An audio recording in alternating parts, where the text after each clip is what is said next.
Hi,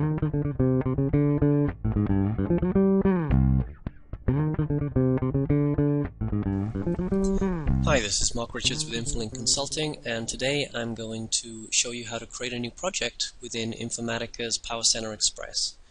You can see in front of me here we have the Informatica developer, which is the GUI front end for PowerCenter Express. If you are not logged in yet, then please double click on the model repository and you'll be prompted for your user ID and password.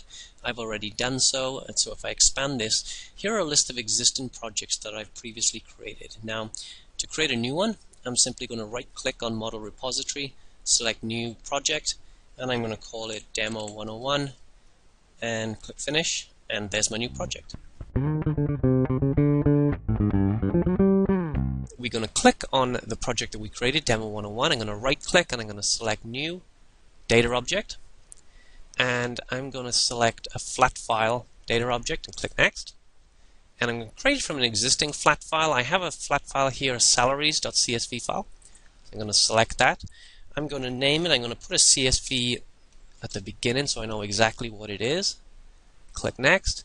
And here it's showing me a preview of some of the data that's in here. Okay, so I can see what I'm pulling in, and I can notice here that the first row are the actual titles. So on my next page, I'm going to make sure that I'm going to import the column names from the first line, and we can see that it's done so here. The delimiters are comma, and that looks pretty good to me. So again, I'm going to go click next. Now the one thing is that we're previewing 500 rows here, and Informatica is making a guess as to what the maximum length of these fields are. But I'm not really comfortable doing that because I don't really know too much about the data. So I'm going to go in here and I'm going to update all of these fields, and I'm going to make them all 100 characters just because I just don't know what type of data I've got. The one difference, the one that I'm going to do a little bit different, is this higher date, because that looks like a date field to me, so I'm going to set it as a date time. And all the rest I'm going to make 100.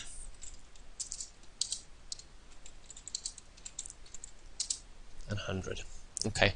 Now the higher date looks to be month, day, year format. So if I click finish, I can come in here and I can make sure that we have the correct format for that. And that's not the default. I'm going to use a custom, and month, day, year is what we're looking for. Click OK. And let me save that. And you'll notice underneath the project it's created a new folder for physical data objects, and it's created the CSV salaries definition within that folder. And if I look at these tabs here, if I look at the read tab, click here and look at runtime, I can see exactly where I'm pulling this file from.